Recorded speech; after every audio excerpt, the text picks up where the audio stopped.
الرحمن الرحيم. السلام عليكم ورحمة الله وبركاته. الحمد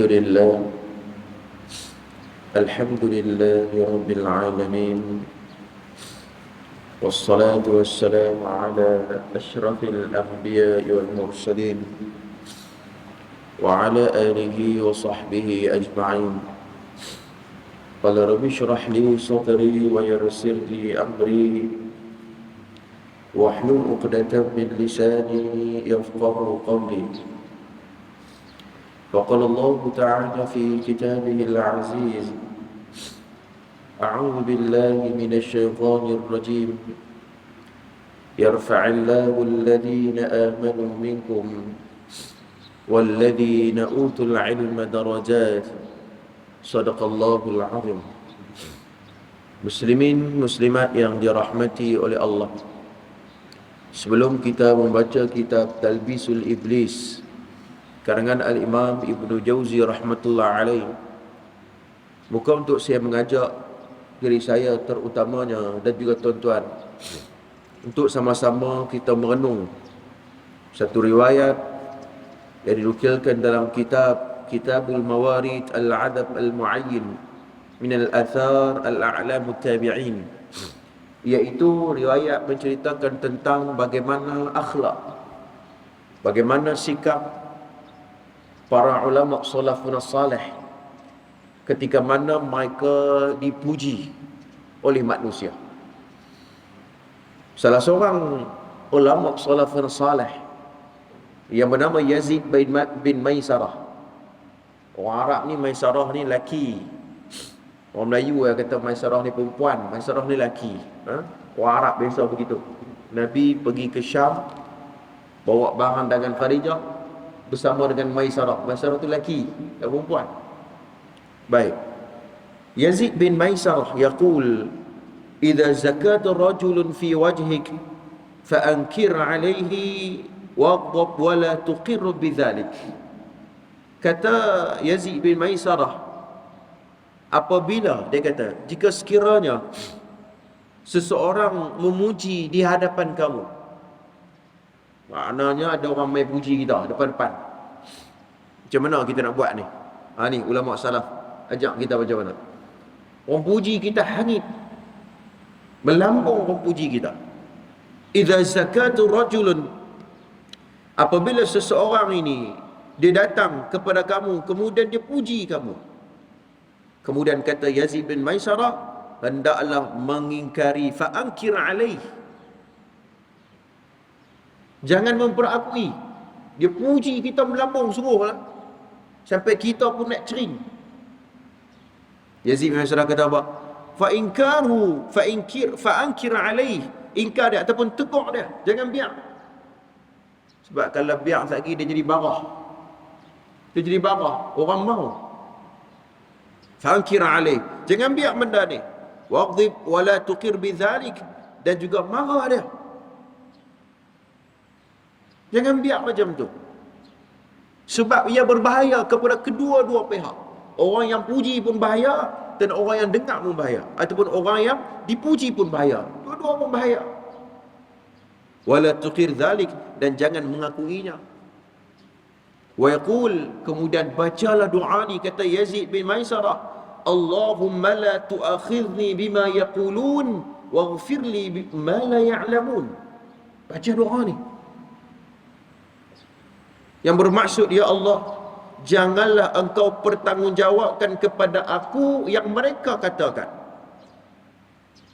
Maksudnya apa yang mereka kata tu tak betul pun, aku tahulah diri aku yang sebenar apa dia.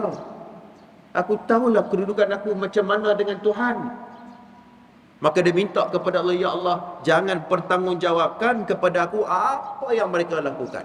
Apa hak mereka duk puji sangat tu, duk puja sangat aku.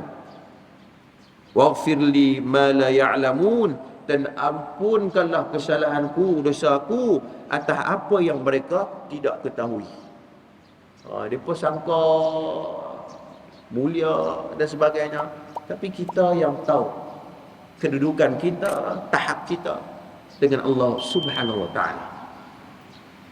Ini kaedah apabila para ulama salaf berinteraksi dalam hal seperti ini. Walaupun kita kata perbahasan berkaitan puji macam mana ni, itu adalah khilaf pendapat. Ada yang kata diharuskan dan memberi syarat-syarat tertentu. Tetapi kembali kepada kefahaman salaf. Salaf ajak kita macam mana? Dia pun mengingkari mana tu. Kalau boleh tak mau. Sebab syaitan ni dia boleh tunggang atas pujian orang, tuan-tuan.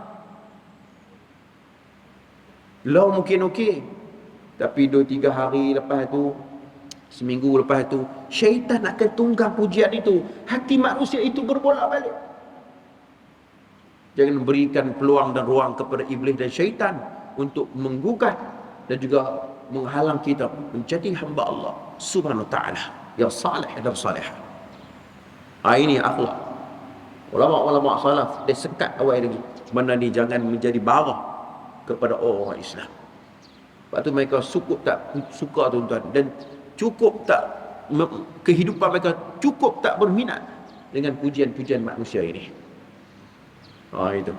Muslimin mukminin yang dirahmati oleh Allah. Mudah-mudahan mukaddimah ringkas itu memberi manfaat yang banyak kepada kita insya-Allah. Baik, kita sambung pembacaan Talbisul Iblis. Muka surat 344. Muka surat 344.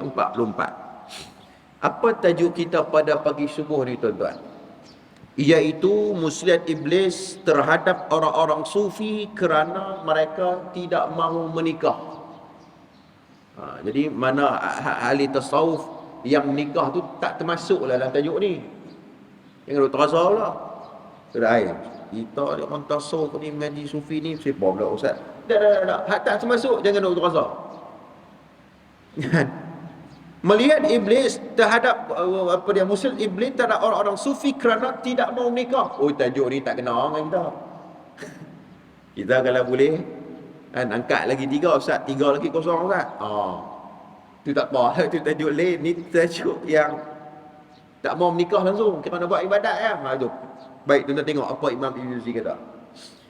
Pernikahan yang didorong rasa takut terheret kepada zina adalah wajib, dan pernikahan yang tidak didorong rasa takut akan berbuat zina adalah sunat muakkad. Jadi perbahasan berkaitan dengan hukum nikah ni khilaf di kalangan para fuqaha. Khilaf. Dan juga kata Al-Imam Al-Qurtubi, saya membuat sedikit rujukan. Al-Imam Al-Qurtubi mengatakan qala ulama'una yakhtalifu al-hukmu fi dhalik wa ikhtilafu al-halul mu'min. Imam Qurtubi kata, para ulama menyebut bahawa hukum nikah tu berbeza-beza mengikut keadaan seseorang muslim itu. Tak sama. Orang ni wajib untuk dia. Pasal kalau tak menikah, ada duk kira nak berzina, wal'iyadzu billah. Itu wajib untuk dia. Tapi ada orang dia kata, aku tak menikah pun tak apa. Tak ada, dah dia macam tu dah, macam mana? Aku nak menikah pun tak apa, hidup aku pun seronok ya. Kan? Ramai hidup kawan aku pun tak sunyi apa, adik-adik pun ramai, aku jaga anak buah jadi. Kan ada macam tu. Dan dia tidak mengingkari pun perintah Allah SWT. Dan dia tak kata bahawa hak menikah tu bukan syarat. Maksudnya pernikahan itu bukan daripada agama Islam. Dia tak kata macam tu. Dia cuma tak mau menikah. Dan dia pun rasa okey je kalau tak menikah pun. Tak apalah, itu sunat muakkad untuk dia. Tapi kalau kata tengok perempuan kira nak rekam ya, hak tu hang menikah. Hak tu hang kena menikah. Wajib untuk dia. Itu. Ini sebut para fuqaha. Baik, menurut pendapat Abu Hanifah, Ahmad ibn Hanbal, pernikahan dalam keadaan seperti itu lebih utama dari segala ibadat sunat. Jadi fuqaha bagi tahu kat kita, Imam Ahmad pun bagi tahu, Imam Abu Hanifah pun bagi tahu, kalau sampai tahap nak berzina, afdal, bahkan itu lebih aula, priority untuk hang pergi cari dan menikah. Sebab kalau tak buat benda tu, takut buat benda dosa-dosa besar, yang tu lebih utama berbanding dengan hal lain. Itu. Kerana di samping itu pernikahan boleh mendapatkan keturunan. pernikahan ni boleh mendapatkan zuriat umat-umat Islam. Sebab tu apabila menyebut tentang perbahasan berkaitan dengan poligami ni, ramai orang tak setuju dan ramai juga yang setuju, kan? Ni buah kita kan. Tu hak setuju, hak tak setuju dia bercakap dengan emosi. Golongan-golongan feminism, terutamanya mereka yang kononnya memperjuangkan hak wanita. Ya, sebenarnya di belakang golongan feminism itu adalah golongan liberal. Tuan-tuan, khususnya mereka tunggang isu poligami. Dia pun tak setuju. Dia kata ini mencari, kita kata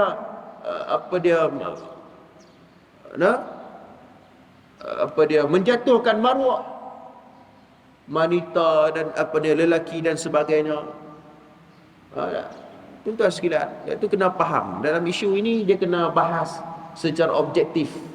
Dia tak boleh dipengaruhi dengan emosi. Itu tak, tuan-tuan?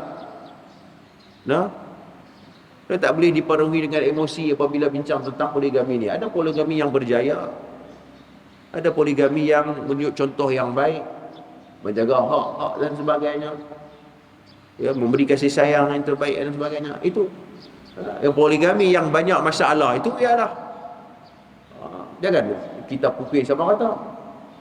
Seumpama seperti seorang Muslim, ada Muslim yang baik, ada Muslim yang tak baik, kan, contohnya. Adakah kita kata kalau Muslim tak baik itu bermaksud bahawa Islam itu tak bagus? Tidak. Dia yang tak bagus, bukan Islam yang tak bagus. Poligami baik untuk memperbanyakkan zuriat dan sebagainya, tapi kena memenuhi syarat ataupun perlu melihat kepada tanggungjawab yang telah ditetapkan oleh Islam. Itu nak kena tengok. Banyak lagi benda nak kena tengok tu. Dalam bab tu tak apa, kita bukan nak bincang pasal poligami tu, kan? Nak bincang pasal ini, pasal menikah ni. Baik, dalam sebuah hadis riwayat An-Nasa'i, Abu Daud dan Ibn Hibban, Nabi SAW pernah bersabda, tazawwajul wadud wal walud fa inni mukathirun bikumul umam. Yang bermaksud, nikahilah wanita yang penuh kasih sayang dan ramaikan anak, kerana aku merasa bangga terhadap kalian yang bikumul umam ni maksudnya yang banyak lah. Maksudnya Nabi bangga umatnya yang banyak. Jadi maknanya, sebab tu saya terbaca ada satu tulisan, kita bila satu, Nabi sukalah anak banyak, anak ramai. Yang kedua, yang kita tengok juga cara mendidik anak itu, kan? Anak ramai tapi mendidik anak, maksudnya dia tidak memberi fokus kepada pendidikan anak, pembentukan anak, mentarbiah anak itu. Jadi dia tak berkualiti. Nabi seimbang. Anak yang ramai dalam masa yang sama memberikan tarbiyah, didikan, membentuk anak-anak itu menjadi anak yang hebat, soleh dan salihah. Itu seimbang. Bukan ramai saja anak tapi lintang pungkang, sampai anak pun tak, ayah pun tak tahu mana tu anak lagi. Itu tak berkualiti. Tapi melihat kedua-dua aspek itu, melahirkan zuriat yang ramai dan membentuk zuriat ataupun keturunan yang berkualiti. Karena Allah Nasih Ulwan dalam kitabnya Tarbiyatul Aulad, dia habaqkan kita, generasi yang hebat ini ia bermula daripada institusi keluarga. Kalau institusi keluarga itu institusi keluarga yang dibina di atas iman, dibina di atas ilmu, ia akan membentuk karakter budak tu. Dia akan membentuk karakter budak tu bila dia besar esok. Itu peranan keluarga tu dalam membentuk, kita kata pembentukan karakter seseorang anak tu. Mula daripada rumah lagi. Kadang kita ada duit banyak, kita hantar kat cikgu, kita hantar kat ustaz. Ustaz, ni saya bagi kat ustaz dah. Ajaklah anak saya.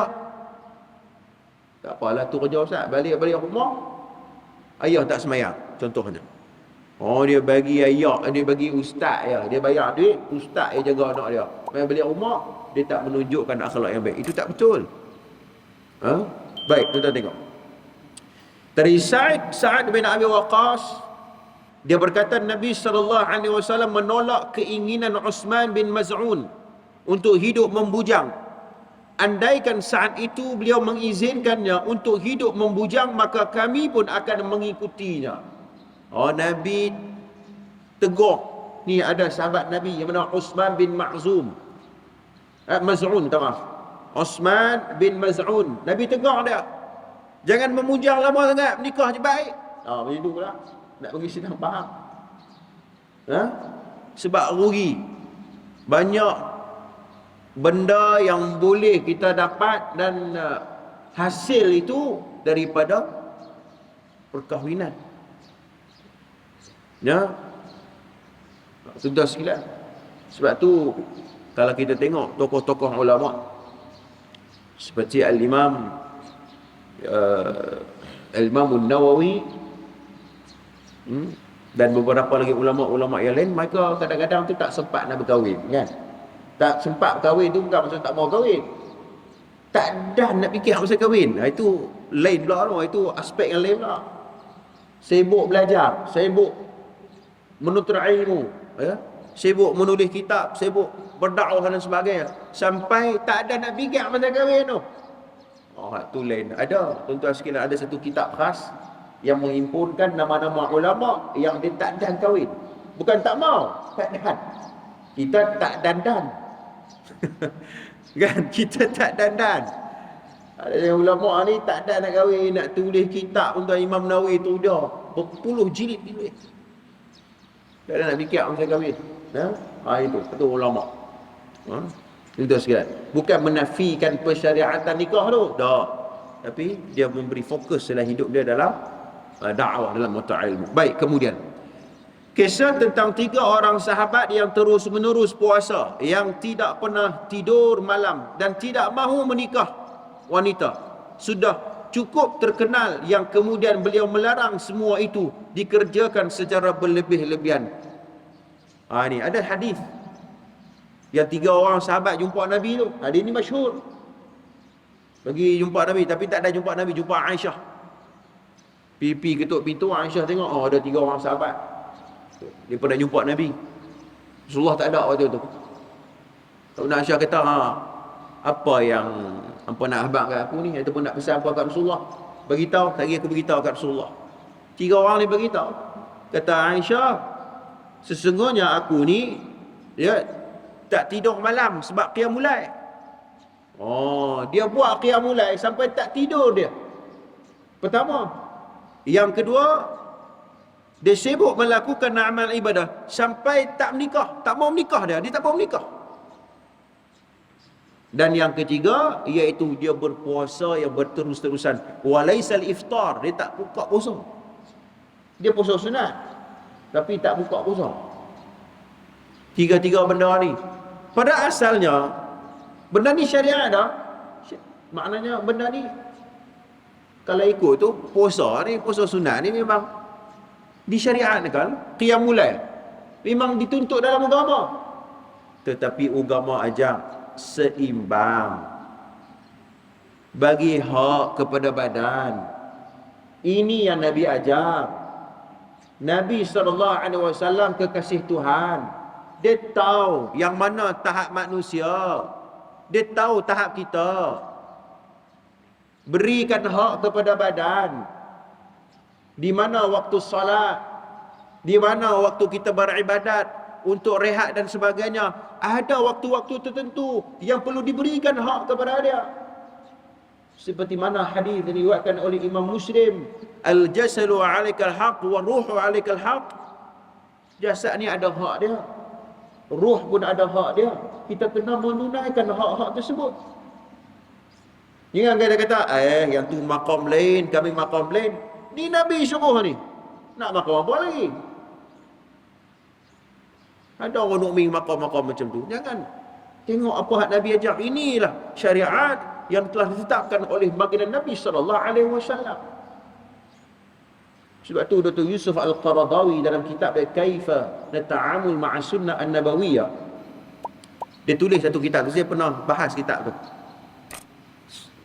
Kitab tu dia cerita, kalaulah kita tengok hadis, kita baca sirah, kita tengok hadis, kita baca hadis, tapi hadis tu tidak menggambarkan basyarnya Nabi. Seperti mana dalam surah Al-Kahfi ayat 118. Qul innama anna basyarum mithlukum yuha ilai. Qul, katakanlah wahai Muhammad bahawa aku ini basyar seperti kamu. Al-Imam Tabari dalam tafsir Ibn Jarir Al-Tabari apa menafsirkan ayat itu, Imam Tabari kata apa? Imam Tabari mengatakan bahawa Muhammad bagi tahu kepada orang-orang Quraisy bahawa aku ini seperti anak-anak Adam yang lain, seperti anak Adam manusia. Ada waktu makan kena makan, ada waktu kena pergi pasar, kena pergi pasar. Bukan kata kami ahli ibadat, kita tak mau pergi pasar-pasar ni. Dia Nabi pun pergi pasar tuan. Nabi pun pergi pasar. Hujah apa? Tengok anak Quraisy ketika mana mereka mengkritik keras Nabi SAW. Dia pun tak terima dakwah Nabi. Dia berkata apa? Nak terima dakwah Muhammad macam mana? Dia pun pergi pasar macam kita. Dia pun pergi Amban Sentral macam kita. Kan? Ini dalam konteks kita pada hari ni lah. Dia pun pergi pasar malam. Dia pun menikah. Dia pun makan macam kita. Apa yang beda dia dengan kita? Ini orang musyrik Mekah faham macam tu. Tak, Nabi nak ajak bahawa Allah SWT nak bagi tahu bahawa aku utuskan Muhammad di kalangan manusia itu supaya apa? Supaya boleh tiru dia, boleh tengok dia, supaya tak ada alasan. Kita kata macam mana nak ikut Rasulullah, dia malaikat. Tak ada alasan, dia manusia. Tetapi manusia yang dipilih oleh Allah membawa risalah kekasih Tuhan yang Nabi SAW diredai kehidupannya, dipandu kehidupannya di bawah payungan wahyu Allah Subhanahu wa taala. Itu beza kita dengan Nabi. Ucapan Nabi itu di bawah payungan wahyu. Apa yang Nabi buat tu ialah menjadi syariat. Kita belum tentu. Kita nak kena ikut syariat. Nabi bila cakap itu jadi syariat. Sebab tu tak boleh kan kita kata semalam aku mimpi sekian ada Nabi suruh aku buat amalan sekian apa semua amalan ni ke? Kita pun cerita kat orang amalan-amalan sekian. Amalan tu kena tengok elok. Kalau kena dengan syarak, okey. Kalau tak kena tak boleh. Walaupun mimpi kita. Tuan, dengan hati bergelak elok. Sebab para fuqaha bahas masadirul ahkam, sandaran hukum bagi syarak ni bukan mimpi. Mimpi dia bukan sandaran hukum, tuan. Dia tak boleh jadi nas, dalil. Masadirul ahkam, kita mengaji usul fiqh, Quran, sunnah, ijma' qiyas, itu masadirul ahkam kita. Selain daripada itu tak boleh. Hang mimpi macam mana pun tak boleh jadi hukum. Tak boleh. Kalau hanya sekadar mimpi itu kebetulan bertepatan dengan syarak, hak tu tak apa. Hak tu tak apalah. Sebab benda tu dah ada. Mimpi itu hanya sebagai satu, kita kata, dorongan dia. Itu tak apa lah. Tapi kalau jadi satu buah dalil sebagai batu asas sungguh, itu tak boleh. Tuan-tuan sekalian, itu disiplin ilmu tu.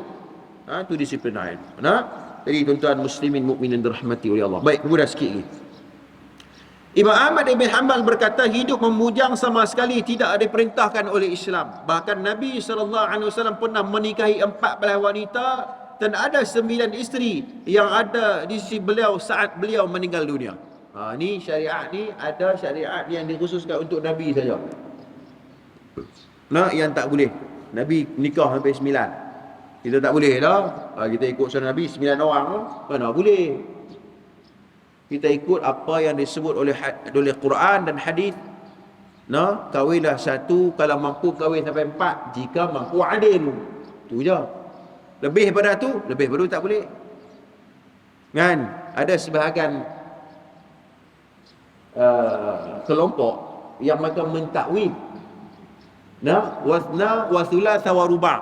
Dia kata bukan Quran suruh kita kahwin sampai 4, izin sampai 4. Dia kata apa? Boleh kahwin banyak lagi. Apa dia? 1 wasna tambah pula 2, berapa dah? 3 tambah pula 3 lagi berapa? 6. 6 cepok lagi 4 berapa? Dia main lagu tu pi. 1 tambah 2, 2 tambah 3, 3 tambah 4. Dan berapa? Bilang dirilah berapa? Lebih daripada 4 lah. Jangan faham macam tu. Sebab tu Quran ni kena tengok tafsir Quran. Macam mana para ulama mu'tabar memahami ayat Quran tersebut. Jangan duk silap faham. Tuan-tuan sekalian, Quran tu nak faham Quran kena tengok tafsir. Nak faham hadis kena tengok kitab Syuruhul Hadis. Itu di sebelah dia. Bukan nak faham hadis, dia pergi tengok kitab apa?